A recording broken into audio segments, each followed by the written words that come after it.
سورہ القصص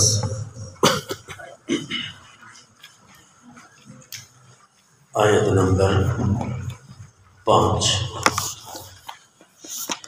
اعوذ باللہ من الشیطان الرجیم، بسم اللہ الرحمن الرحیم۔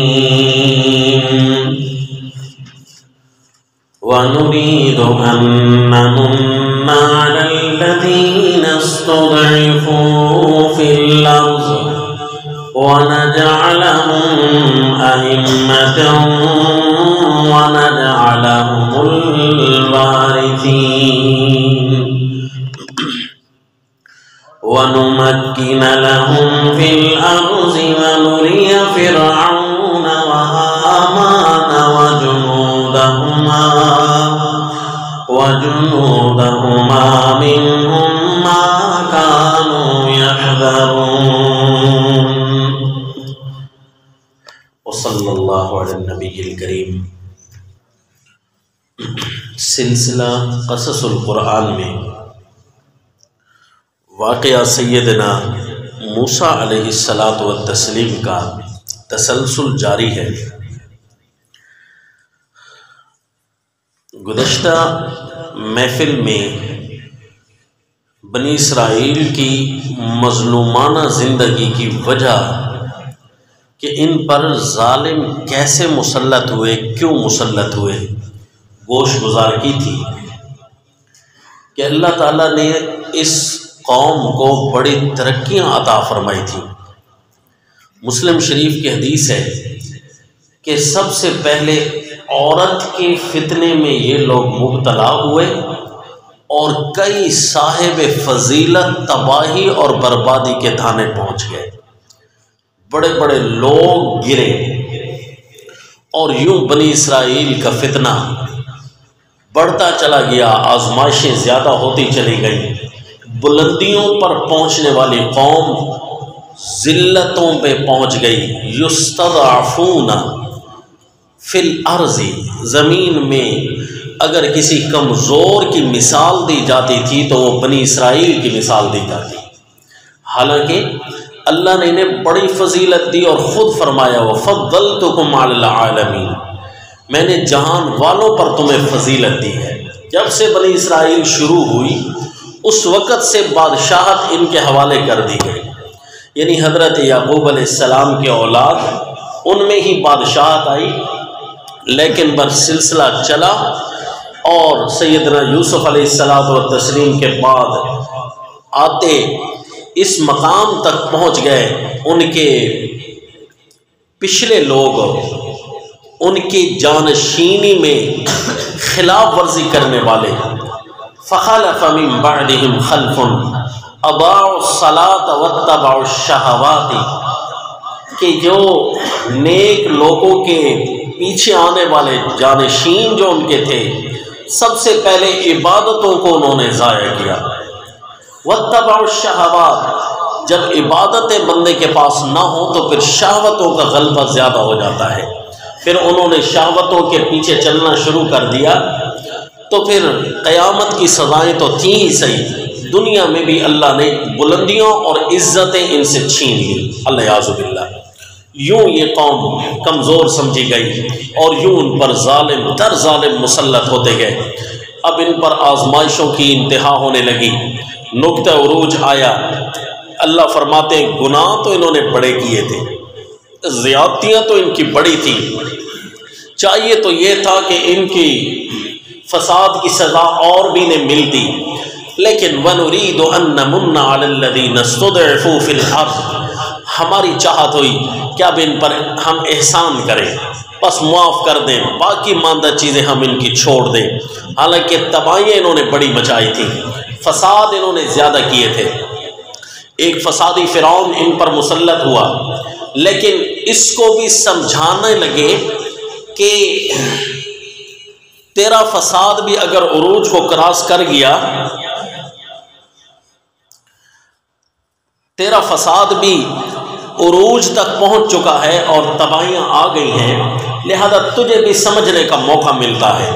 فرعون کو بھی اللہ تعالیٰ نے گویا اس پر بھی احسان کیا کہ حضرت موسیٰ علیہ الصلوۃ والتسلیم کو بھیجا۔ اب چاہیے تو یہ تھا کہ یہ بھی اپنے فساد سے باز آ جاتا، بنی اسرائیل کی سزا بھی پوری ہو چکی تھی تو اللہ تعالیٰ ساروں کو معاف کر دیتا۔ بیک وقت انعام کی نسبت تو بنی اسرائیل کی طرف ہوئی، لیکن حقیقت یہ ہے کہ سارے لوگوں کی طرف انعام تھا اور احسان تھا جن کی طرف حضرت موسیٰ علیہ الصلوۃ والتسلیم تشریف لائے تھے، کیونکہ جو نبی ہوتے ہیں وہ مجسمہ رحمت ہوا کرتے ہیں، انعام ہی انعام ہوتے ہیں، ان کا بیٹھ جانا ساتھ وہ بھی انعام ہوتا ہے، کسی علاقے میں ان کا آ جانا وہ بھی کسی بڑے احسان سے کم نہیں ہوتا۔ فرعون کو اور بنی اسرائیل کو اللہ تعالیٰ نے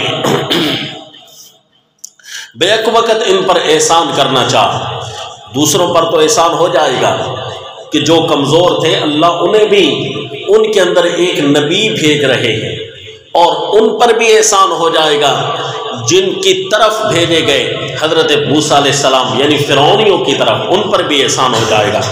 چنانچہ گزشتہ درس میں نے کہا تھا کہ یاد دلانا کہ عورت کی وجہ سے کیسے فتنہ پھیلا، بس حدیث پاک میں یہی آیا ہے کہ عورت کی وجہ سے بنی اسرائیل میں فتنہ پھیلا۔ سب سے پہلے وہاں جو فتنہ شروع ہوا، مسلم شریف کی حدیث ہے کہ عورت کی وجہ سے پھیلا، پھر اس کے بعد کوئی ایک شہوت نہیں تھی، شہوتوں پہ شہوتیں آئیں۔ اس کا اشارہ قرآن پاک کی آیت سے بھی کر دیا کہ فخلف من بعدہم خلف، یہ برے جانشین تھے جنہوں نے جانشینی کا حق ادا نہیں کیا۔ آسان مثال ہے کہ اگر آپ اوپر والی سیڑھی پر قدم رکھنا چاہیں نا تو بیک وقت اوپر والی سیڑھی پر کوئی قدم نہیں رکھ سکتا جب تک کہ نچلی سیڑھیوں پر قدم رکھتے ہوئے اوپر پہنچ نہ جائے۔ تو جب کوئی بندہ بڑا گناہ کر رہا ہوتا ہے، سمجھ لے کہ بڑے گناہ تک پہنچتے ہوئے کچھ ایسے گناہ ضرور ہیں جو مجھ سے سرزد ہوئے ہیں، تب میں آ کر بڑے گناہ تک پہنچا ہوں۔ بدبختی اور شقاوت وہ غالب تب آتی ہے کہ جب چھوٹے چھوٹے گناہ ہو جاتے ہیں جن کو ہم اپنی نظروں میں چھوٹا سمجھتے ہیں۔ حقیقت میں تو کوئی گناہ چھوٹا نہیں ہوتا، ہر گناہ بڑا ہوتا ہے، بس چھوٹے چھوٹے گناہوں کی طرف عبادات کو ضائع کرنا شروع کر دیا۔ قرآن کہتا ہے جہاں عبادتیں ضائع ہونے شروع ہو جائیں وہاں شہوتیں منہ کھولے کھڑی ہوتی ہیں۔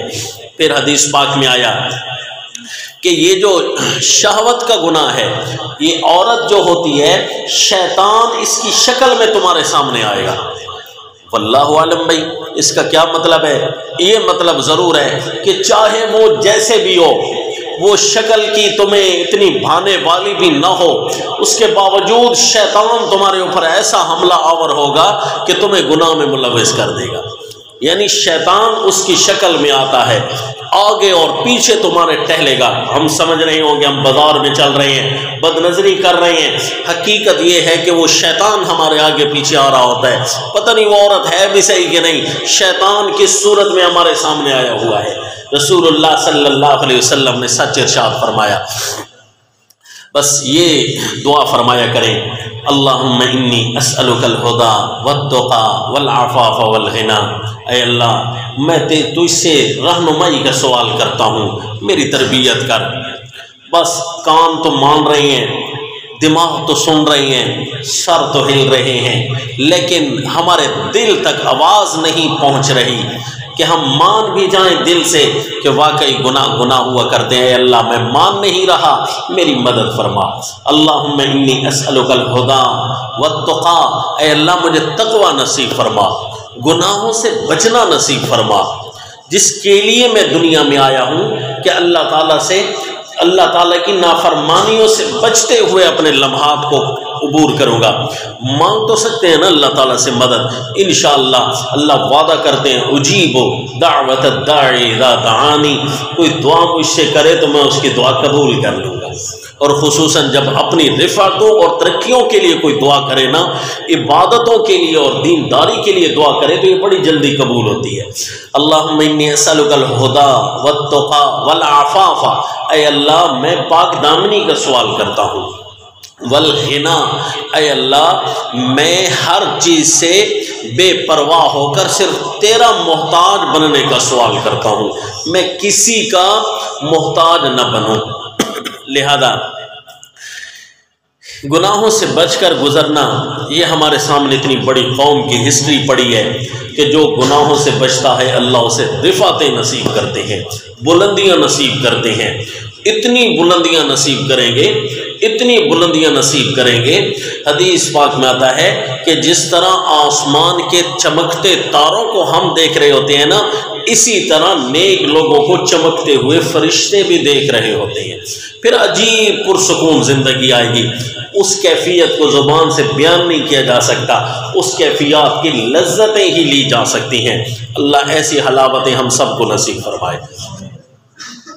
اچھا جی، اللہ تعالیٰ نے احسان کرنے کا ارادہ کیا، چنانچہ فرماتے ہیں اعوذ باللہ من الشیطان الرجیم بسم اللہ الرحمن الرحیم وَنُرِيدُ أَن نَّمُنَّ عَلَى الَّذِينَ اسْتُضْعِفُوا فِي الْأَرْضِ وَنَجْعَلَهُمْ أَئِمَّةً، ہم نے ارادہ کیا کہ ہم احسان کریں اس قوم پر جو زمین میں ضعیف سمجھے جاتے تھے، جو زمین میں کمزور سمجھے جاتے تھے۔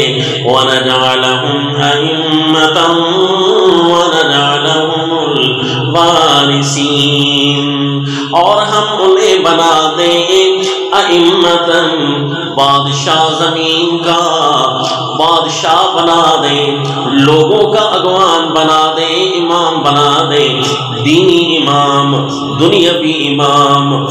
ہم انہیں دینی اور دنیاوی رفعتیں دینا چاہتے ہیں۔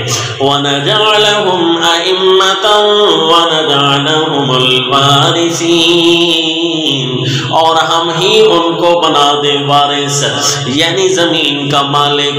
جن زمینوں کے مالک ان کے دشمن ہیں، ہمارا ارادہ ہوا کہ اب ان کو ہی ہم مالک بنا دیں۔ چنانچہ جب یہ مالک بن گئے نا اور فرعون تباہ ہو گیا تو اللہ تعالیٰ نے فرمایا ہم نے جو ارادہ کیا تھا اب پورا کر دکھایا۔ چنانچہ فرمایا، سورت کا نام سورہ الاعراف،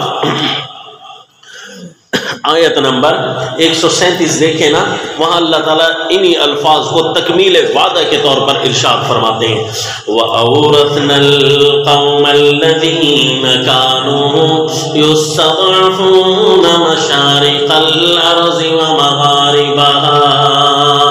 وَمَغَارِبَهَا الَّتِي بَارَكْنَا فِيهَا، اور ہم نے مالک بنا دیا ایسی قوم کو الذین کانوا یستضعفون۔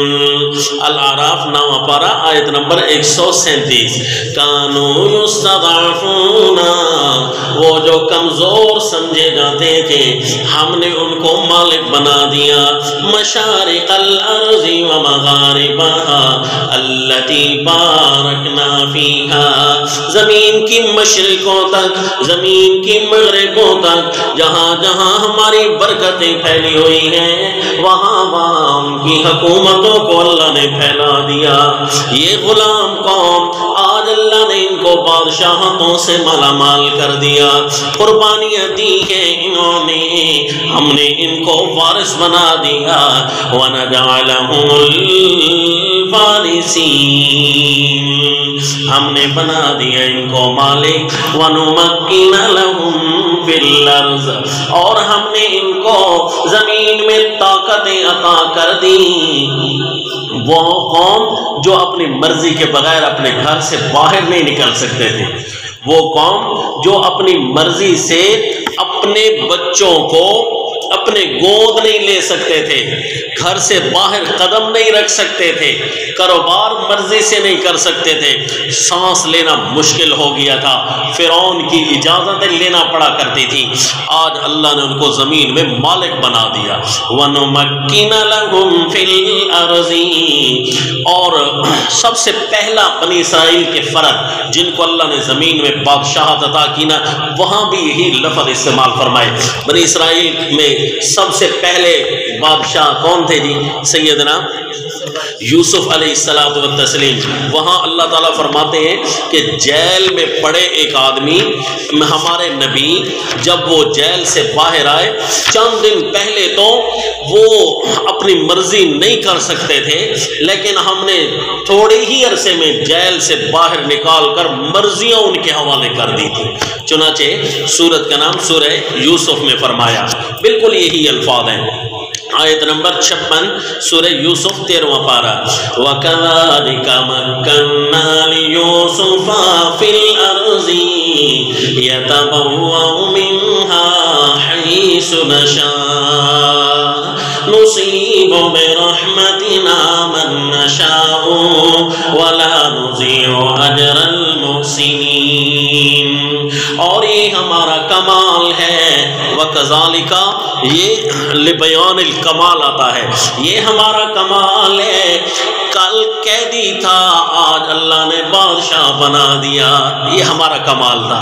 وَكَذَلِكَ مَكَّنَّا لِيُوسُفَ فِي الْأَرْضِ، یہ ہمارا کمال ہے کہ ہم نے طاقت دی ہے پیارے یوسف کو ملک مصر کی زمین میں، يَتَبَوَّأُ مِنْهَا حَيْثُ يَشَاءُ، جہاں چاہتے تھے دورے کرتے تھے اللہ کے پیغمبر، قید کی چار دیواری سے آزاد ہو کر دورے اپنی مرضی سے رکھ رہی ہے۔ يَتَبَوَّأُ مِنْهَا حَيْثُ يَشَاءُ، جہاں مرضی آتی چلے جاتے۔ آج فرعون کی مرنے کے بعد جب بنی اسرائیل کو اللہ تعالیٰ نے انعامات سے نوازا تو اللہ فرماتے ہیں ہم ان کو طاقت دینا چاہتے ہیں زمین میں، وَنُمَكِّنَ لَهُمْ فِي الْأَرْضِ، پہلے فرمایا كَذَلِكَ مَكَّنَّا لِيُوسُفَ فِي الْأَرْضِ۔ اور آپ کو ایک نقطہ یہاں یہ بھی بتاتا چلوں کہ پیارے یوسف علیہ السلام و تسلیم کے لیے جو اللہ تعالیٰ نے لفظ ارشاد فرمائے يَتَبَوَّأُ مِنْهَا حَيْثُ يَشَاءُ، اللہ نے جنتیوں کے لیے بھی یہی لفظ فرمایا کہ جنتی بھی جنتوں میں مزے کریں گے اور مرضیاں کریں گے۔ چنانچہ سورہ زمر آیت نمبر 74 میں یہی الفاظ ہیں، فرمایا وَقَالُوا الْحَمْدُ لِلَّهِ الَّذِي صَدَقَنَا وَعْدَهُ وَأَوْرَثَنَا الْأَرْضَ نَتَبَوَّأُ مِنَ الْجَنَّةِ حَيْثُ نَشَاءُ فَنِعْمَ أَجْرُ الْعَامِلِينَ۔ جنتی جب جنت میں پہنچ جائیں گے وہاں نغمے پڑھیں گے، نغموں میں یہ الفاظ ہوں گے الحمدللہ الذی صدقنا وعدا، الہ بننے والی ساری خوبیاں ایک اللہ کے لیے ہیں جس نے ہمارے ساتھ اپنا وعدہ سچ کر دکھایا، وَأَوْرَثَنَا الْأَرْضَ، اور اللہ نے ہمیں جنت کی زمین کا مالک بنا دیا ہے، اتنا مالک بنایا کہ نَتَبَوَّأُ مِنَ الْجَنَّةِ حَيْثُ نَشَاءُ، جگہ پکڑتے ہیں، دورے کرتے ہیں جنت میں جہاں ہم چاہتے ہیں۔ جنتی ہوگا تو جنت میں نا اس کی خواہش ہوگی آج میں امام الانبیاء صلی اللہ علیہ وسلم کے گھر جانا چاہتا ہوں، ان کا مہمان بننا چاہتا ہوں، اللہ تعالیٰ ہمیں اپنے نبی کے گھر پہنچا دے صلی اللہ علیہ وسلم۔ ظاہر ہے وہاں نبی کی مہمانیاں ہم کھائیں گے، ہمارا گھر تو کہیں اور ہوگا تو انشاءاللہ ہماری چاہت ہوگی آج فلاں صحابی سے ملنا ہے، آج فلاں نبی سے ملنا ہے۔ نتبوأ من الجنت حیث نشاء، جہاں ہم چاہیں گے، جنتی کہتے ہیں جہاں ہم چاہیں ہم وہاں جگہ لے سکتے ہیں۔ یہی لفظ سیدنا یوسف علیہ الصلوۃ والتسلیم کے لیے بھی اللہ تعالیٰ نے وہاں ارشاد فرمائے وَنُمَكِّنَ لَهُمْ فِي الْأَرْضِ وَنُرِيَ فِرْعَوْنَ وَهَامَانَ وَجُنُودَهُمَا، یہ کمزور قوم آج سے ہم ان کی بلندیوں کا ارادہ کر رہے ہیں، اور دوسری طرف فرعون حامان اس کا وزیر تھا، وجنودہما، اور ان دونوں کے لشکر، منہم ما کانوا یحذرون، ان میں سے جن سے یہ ڈرا کرتے تھے۔ بنی اسرائیل کمزور سمجھے جا رہے تھے، فرعونی اپنے آپ کو طاقتور سمجھتے تھے اور اپنی طاقت کے نشے میں آ کر جس چیز سے وہ ڈرتے تھے نا کہ ہماری طاقتوں کا زوال نہ ہو جائے بنی اسرائیل کی وجہ سے، جس چیز سے ڈرتے تھے اللہ فرماتے ہیں ہم ان کو وہی چیز دکھانا چاہتے ہیں۔ تم ڈرتے تھے نا کہ بنی اسرائیل کبھی غالب نہ آ جائیں، اسی لیے ان کو ذبح کرتے تھے نا، وہی ڈر اب تمہارا پورا ہو رہا ہے اور تمہیں آنکھوں سے دکھلاتے ہیں کہ یہی کمزور لوگ غالب کیسے آیا کرتے ہیں۔ وَنُرِيَ فِرْعَوْنَ وَهَامَانَ وَجُنُودَهُمَا مِنْهُمْ مَا كَانُوا يَحْذَرُونَ مِنْهُمْ، ان بنی اسرائیل سے وہ چیز دکھوائیں کانو یحذرون جس سے وہ ڈر رہے تھے، بنی اسرائیل کی جس چیز سے وہ ڈر رہے تھے اللہ وہی چیز دکھانا چاہتے ہیں۔ بنی اسرائیل کے ملک سے ڈر رہے تھے نا، بنی اسرائیل کو اللہ بادشاہتیں دینا چاہتا ہے اور فرعون کو اللہ دکھائے گا۔ وَنُرِيَ فِرْعَوْنَ وَهَامَانَ وَجُنُودَهُمَا مِمَّا كَانُوا يَحْذَرُونَ۔ کیوں جی، مرضی اللہ کی، زمین اللہ کی، طاقتیں بھی اللہ کی چلیں گی۔ میں پوسٹ مارٹم آفس کے سامنے سے گزر رہا تھا، ایک نوجوان تھا بیچارہ چیخ رہا تھا، ہم بھی ساتھ کھڑے ہو گئے کہ سنیں اس کے الفاظ کیا کہنا چاہتے ہیں۔ وہ کہہ رہا تھا ہم زمین پر اپنے علاقے کے اتنے بڑے آدمی تھے، ہم نہیں سمجھتے تھے کہ ہمارے سامنے کوئی بول بھی سکتا ہے، لیکن آج ہماری نعشیں ہمارے سامنے پڑی ہوئی ہیں۔ کہاں گئے ہم، کہاں گئے ہمارے غرور، کہاں گئے ہماری طاقتیں؟ صرف ایک آدمی ہم سے گیا ہے، ہماری ساری طاقتیں ختم ہو گئی۔ جی، اللہ کی زمین پر اللہ کی مرضیاں چلا کرتی ہیں، اللہ کی زمین پر کسی کی آوازیں نہیں چلا کرتی، اللہ کی زمین پر کسی کی مرضیاں نہیں چلا کرتی۔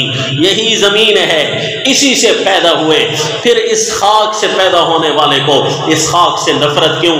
خاک کا اثر ہے نیچے آنا، خاک کا اثر یہ نہیں ہے کہ اوپر کو اٹھنا۔ اللہ عاجزیوں کو پسند کرتا ہے، لیکن جابر اور ظالم کوئی بن جائے اللہ اپنی آنکھوں سے دکھائے گا بھی صحیح۔ یہ فرعون اور حامان یہ اپنے آپ کو خدا کہنے لگ گئے تھے، انا ربکم الاعلی، میں ہوں تمہارا رب۔ فرعون کہتا تھا او اتنی بڑی بڑی زبانیں، پھر اللہ تعالیٰ اس کو اپنے سامنے دکھا رہے ہیں۔ وَنُرِيَ فِرْعَوْنَ وَهَامَانَ وَجُنُودَهُمَا مِنْهُمْ مَا كَانُوا يَحْذَرُونَ۔ پہلا سلسلہ شروع ہو رہا ہے بنی اسرائیل کی سربلندیوں کا، انعامات کا، اس کو کہتے ہیں مبشرات، خوشخبریاں شروع ہوتی ہیں اور پھر شروع ایسی ہوئی کہ ختم ہونے کا نام نہیں لے رہی۔ یہ آئی جی خوشخبریوں کا پہلا دن۔ وَأَوْحَيْنَا إِلَىٰ أُمِّ مُوسَىٰ، ہم نے وحی کی موسیٰ کی والدہ کی طرف، أَنْ کہ اس کو دودھ پلاتی رہے، فَإِذَا خِفْتِ عَلَيْهِ، جب تو اس پر کوئی خوف محسوس کرے نا کہ فرعون کے ضابطے آ جائیں گے، فرعون کے ذبح کرنے والے آ کر میرے بچے کو مار جائیں گے، جب تجھے ڈر لگے نا۔ اللہ تعالیٰ نے وحی کی حضرت موسیٰ علیہ الصلوۃ والتسلیم کی والدہ کی طرف۔ اب اس وحی سے کیا مراد ہے؟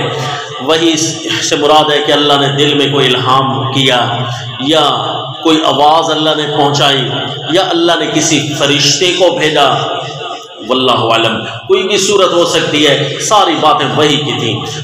بظاہر یوں لگتا ہے، زیادہ متبادر یہ لگتا ہے، آگے لفظ ہے نا کہ انا رادوہ الیکی وجاعلوہ من المرسلین، کہ الفاظ کی صورت میں وحی تھی، تو ظاہر ہے کوئی متکلم ہوگا، کوئی متکلم ہوگا۔ وہ حضرت موسیٰ علیہ الصلوۃ والتسلیم کی والدہ ماجدہ کی طرف آئے ہوں گے، ہو سکتا ہے کوئی وہ متکلم فرشتہ ہو سکتا ہے اللہ تعالیٰ نے خود اپنے کمال کا ظہور فرمایا ہو سکتا ہے، جیسے حضرت بی بی مریم رضی اللہ تعالی عنہا، حضرت عیسیٰ علیہ الصلوۃ والتسلیم کی والدہ ماجدہ، ان کی طرف حضرت جبرائیل امین آئے، بشر کی صورت میں آئے، فتمثل لہا بشرا سویا، تو یہاں بھی آ سکتے ہیں۔ تو اس کا مطلب یہ ہوا فرشتے کا انسانوں کے پاس صرف اس لیے وہ نہیں آیا کرتے کہ کوئی اگلا نبی ہے، ورنہ تو فرشتے ہر انسان کے ساتھ بھی ہوا کرتے ہیں، ہر انسان کے پاس بھی آیا کرتے ہیں، صحابہ اکرام کے پاس بھی آیا کرتے تھے فرشتے، بدر میں بھی آئے، ہزاروں کی تعداد میں فرشتے آئے، تو فرشتے انسانوں کے پاس آ سکتے ہیں۔ ہاں وحی تشریعی ہو یعنی شریعت کی وحی ہو تو وہ صرف نبی کی طرف آیا کرتی ہے۔ وحی غیر تشریعی یعنی جس کو تکوینی کائنات کے امور کی وحی کہتے ہیں وہ اللہ کسی کی طرف بھی بھیج سکتے ہیں، وہ منع نہیں ہے۔ اوحی ربک الی النحل، اللہ نے اس شہد کی مکھی کو بھی اس کے مطابق وحی کی ہے۔ وحی کا لفظی معنی ہوتا ہے اشارہ کرنا، تو وہ اشارے کی کوئی بھی صورت ہے، جو اشارہ کرنے والا ہے خود قادر ہے، اسے پتہ ہے کس کو کیسے سمجھانا ہے۔ جس چیز کو اللہ اور اس کے رسول نے ہمارے سامنے واضح نہیں کیا، اپنی طرف سے ہم اس میں پڑھ کر اور خام خواہ اپنا وقت ضائع نہیں کر سکتے۔ اوحینا الی ام موسیٰ، وحی کی کوئی صورت تھی واللہ عالم۔ بہرحال وحی آنے سے نبی کوئی نہیں بن جاتا جب تک کہ وحی تشریعی نہ ہو، جب تک کہ شریعت کی وحی نہ ہو، ورنہ تو حدیث میں آتا ہے ہر بندے کی طرف وحی ہوتی ہے۔ کیسے جی؟ وحی کا 40واں حصہ، وحی کا 36واں حصہ خواب، جیسے ہم خواب کہتے ہیں، یہ بھی تو وحی کا ایک حصہ ہی ہوتا ہے نا، تو ہر بندے کی طرف ہوتی ہے، تو یوں کوئی نبی نہیں بن جاتا۔ تو فرمایا اوحینا الی ام موسیٰ ان ارضعیہ۔ اب یہ جو فرعون قتل کرتا تھا، قتل کرنے کا طریقہ کیا تھا؟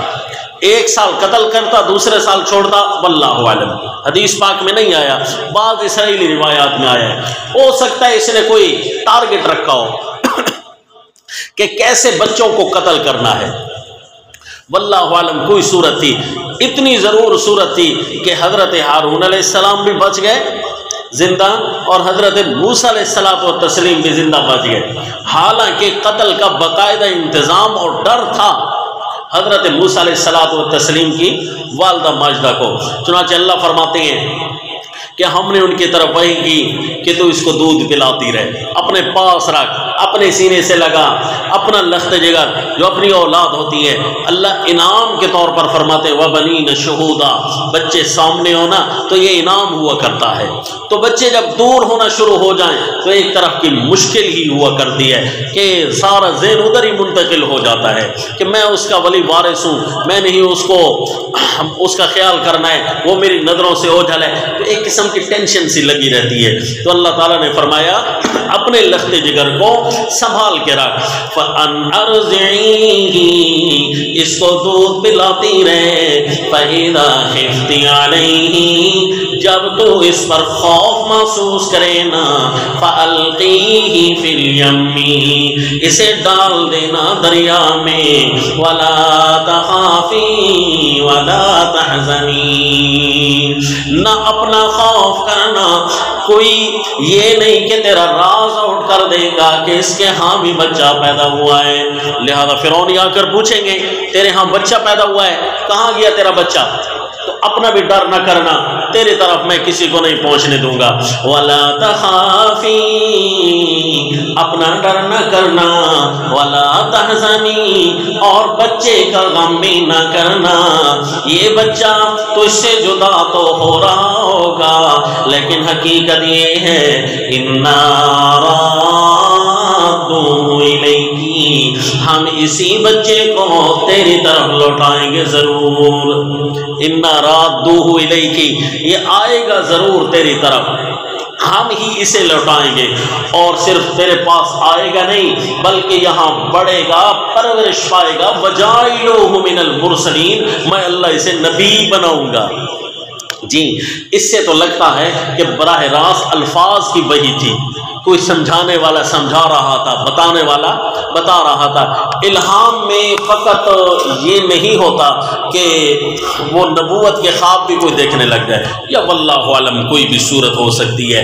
بعض مفسرین یہاں یہ بھی فرمایا ہے وہاں کسی نے بشارت دی، انبیاء نے، سابقہ انبیاء نے بشارت دی اس قسم کی نشانیاں ہوں گی تو وہ بچہ نبی ہوگا، واللہ عالم۔ جی قرآن حدیث میں ایک چیز نہیں آئی تو ہم اپنی طرف سے کچھ نہیں کہہ سکتے، بظاہر اشارہ اسی بات کا ہے کہ وہ کوئی کلام کرنے والا آپ سے کلام کر رہا تھا۔ تو حضرت موسیٰ علیہ الصلوۃ والتسلیم کی والدہ ماجدہ ان کو دودھ پلاتی رہی. جب انہیں خطرہ محسوس ہوا نا کہ کوئی قاتل آ نہ جائیں، کہیں میرے بچے کو مار نہ دیں، تو لہذا صندوق میں بند کر کے اپنے لختے جگر کو دریا کی موجوں کے حوالے کر دیا. وہ اللہ جو ماں کی گود میں سکون دے سکتا ہے، دریا کی موجوں میں بھی سکون رکھ سکتا ہے. تو اللہ تعالیٰ نے حضرت موسیٰ علیہ الصلوۃ والتسلیم کو ان موجوں کے اندر رکھ کر سکون دے دیا. حضرت موسیٰ علیہ الصلوۃ والتسلیم کا تابوت چل رہا ہے، انہی پانیوں میں یہ پانی لے کر جا رہے ہیں حضرت موسیٰ علیہ الصلوۃ والتسلیم کے تابوت کو، جہاں اللہ کے پیغمبر موجود ہیں. پانی موجود ہے، پانی ختم نہیں ہو گیا، سوکھ نہیں گیا. یہ پانی اپنے سینے پر رکھ کر اللہ کے پیغمبر کو سیر کروا رہا ہے. یہی پانی ہوگا، یہی دریا ہوگا، اور یہی ملک ہوگا. جب حضرت موسیٰ علیہ الصلوۃ والتسلیم یہاں آئیں گے تو پانی اپنے آپ کو سکھا دے گا اور اللہ کے پیغمبر دریا عبور کر جائیں گے. پانی یہی ہوگا، یہی پانی ہوگا کہ جب حضرت موسیٰ علیہ الصلوۃ والتسلیم اسی دریا کو دیکھتے ہوئے اپنے استاد حضرت خضر علیہ الصلوۃ والتسلیم تک پہنچیں گے، انہی پانیوں میں یہ مچھلی زندہ ہو کر گزرے گی. تو ان پانیوں کے اندر عجیب عجیب واقعات پڑے ہوئے تھے. تو حضرت موسیٰ علیہ الصلوۃ والتسلیم کو آج پہلی دفعہ اس پانی سے ملاقات ہو رہی ہے. چنانچہ پانی اپنی موجوں میں حضرت موسیٰ علیہ الصلوۃ والتسلیم کو لے کر جا رہے ہیں. تو قدرتی فرعونیوں کی نظر پڑ گئی. فَالْتَقَطَهُ آلُ فِرْعَوْنَ، اچک لیا فرعونیوں نے، لِيَكُونَ لَهُمْ عَدُوًّا وَحَزَنًا، انجام یہ نکلے گا. اٹھایا انہوں نے اس لیے کہ ہم اس کی تفتیش کریں، اس لیے تو نہیں اٹھایا کہ وہ ہمارا دشمن بن جائے. لہذا لام عاقبت کی ہے، یعنی انجام یہ نکلے گا کہ یہی جس کو اٹھا رہے ہیں نا یہ دشمن بنے گا. لِيَكُونَ لَهُمْ عَدُوًّا وَحَزَنًا. یہاں ایک نکتہ بھی سمجھانا چاہوں گا، دعا کریں کہ میں وہ سمجھانے میں کامیاب ہو جاؤں. تو اس لفظ کی طرف آپ نے غور کرنا ہے. لِيَكُونَ لَهُمْ عَدُوًّا وَحَزَنًا، اٹھا لیا اچک لیا فرعونیوں نے اس صندوق کو. انجام یہ نکلے گا کہ اپنا اٹھایا ہوا دشمن بھی بن جائے گا، اپنا اٹھایا ہوا یہ بچہ غم بھی بن جائے گا ان کے لیے. کیونکہ فرعونی جو بھی کام کرتے تھے ظلم و تشدد والا، گناہوں سے بھرا ہوا. ان فرعون وہامان وجنودہما، فرعون حامان اور ان کے لشکر سارے کے سارے فرعونی جو بھی کام کرتے تھے کانوا خاطئین، ہر کام میں وہ چوک جاتے تھے. کیونکہ اللہ کی طرف سے سید ہو نہیں نا، بندہ کام کوئی بھی کرتا ہے الٹ پڑتا ہے، کیونکہ اوپر جو دوستیاں لگی ہوئی نہیں ہیں. جو بھی کام کرتے، اب یہاں انہوں نے کوئی کام غلط تو نہیں کیا، ایک بچے کو ہی اٹھایا، ایک صندوق کو ہی اٹھایا. اللہ فرماتے کوئی بھی کام کرتے نا وہ کام ان کے لیے مشکلات کا باعث ہوتا. ان فرعون وہامان وجنودہما کانوا خاطئین، ہو گئے تھے وہ چوکنے والے. کیا نقطہ سمجھ آیا جی؟ نقطہ یہ سمجھ آیا کہ جب تارے اوپر سے کٹ جائیں نا پھر کام جو مرضی کریں ہر کام برا ہوگا، ہر کام غلط ہوگا. اگر تارے اوپر جڑی ہوئی ہیں، دوستیاں رشتے اوپر جڑے ہوئے ہیں، چاہے بچے کو دریاؤں کے حوالے کیوں نہ کر دو اللہ پھر بھی گود میں لے آتا ہے. اگر کوئی وہاں ان بچوں کو اٹھا لیتا ہے گود میں رکھ کیوں نہیں لیتا فرعون جیسا، پھر بھی وہی بچہ ان کے لیے تکلیف کا باعث بن جایا کرتا ہے. جی بندہ کوشش تو کرتا ہے نا اپنے آپ کو بنانے کے لیے، کوشش تو کرتا ہے اپنے آپ کو بنانے کے لیے، کوشش تو کرتا ہے اپنے فوائد سمیٹنے کے لیے، چوری کرتا ہے تاکہ میں مال دولت کا وارث بن جاؤں. اس مال و دولت کا کیا تو وارث بنے گا؟ تجھے اللہ نے تو اس حلال طریقے سے نہیں نہ دیا ہے. تو اگر لے گا اپنے سکون کے لیے لے رہا ہے نا، یہی مال تیرے لیے پریشانیوں کا باعث بن جائے گا. اولاد کو دین سے دور رکھا اس لیے کہ کچھ کمانے والے بھی تو بن جائیں. دین میں کیا پڑا ہے جی؟ یہ ہماری سلیکشن ہمیں نقصان بھی دے سکتی ہے. ہم نے گناہوں کی وجہ سے رشتے ناتے اگر غیر کے ساتھ قائم کیے ہیں، ان رشتوں میں اللہ تعالیٰ محبتیں نہیں ڈالنے والا، پھر وہی رشتے گلے میں پڑ جائیں گے. تو بہتر یہ ہے کہ بغاوت سے نہیں اللہ کی رحمتوں سے چیزوں پر ہاتھ رکھا جائے۔ باغی بن کر بغاوت کر کے اگر کسی نعمت کو حاصل کرنے کی کوشش بھی کی ہے نا، دیکھو نبی کو گود میں لینا، نبی کی پرورش کرنا کوئی چھوٹی نیکی ہے، لیکن یہ نیکی نہیں، ان کے لیے زحمت پڑ رہی ہے کیونکہ تارے اوپر سیدھی نہیں ہیں، دوستیاں بنی ہوئی نہیں ہیں، رشتے اللہ تعالیٰ سے ٹوٹے ہوئے ہیں۔ اس لیے جی اپنے اللہ کے ساتھ جو جڑ کر رہتا ہے اللہ اس کے ہر کام ٹوٹے کو بھی بنا دیتا ہے، اور جو اپنے اللہ سے توڑ کر رکھے گا بنے ہوئے کاموں کو اللہ توڑ دے گا۔ ان فرعون وہامان وجنودہما کانوا خاطئین، ہر کام میں وہ چوک جاتے تھے، کیوں جی سیدھی سمت بھی جانے کی کوشش کرتے تو الٹ ہو جاتے۔ ان سیدھی سمت پر جانے کا کیا فائدہ جس سیدھی سمت پر تم جن کے سروں پر چل کر جا رہے ہو، بنی اسرائیل مظلوم قوم کے ٹوٹے ہوئے سر ہیں، ان کے اوپر پاؤں رکھ کر سیدھے راستے پر جاؤ بھی صحیح تب بھی وہ سیدھا نہیں ہے، کیونکہ مظلوموں پر تم نے ظلم و تشدد کی آندیاں چلا رکھی ہیں۔ تو اس کے بعد حضرت موسیٰ علیہ الصلوۃ والتسلیم ان کے لیے خوشیوں کا سما بھی بن سکتے تھے، ان کے لیے پریشانیوں کا باعث بھی بن سکتے تھے۔ واقعہ کیسا ہوا انشاءاللہ آئندہ سبق میں۔ وما علینا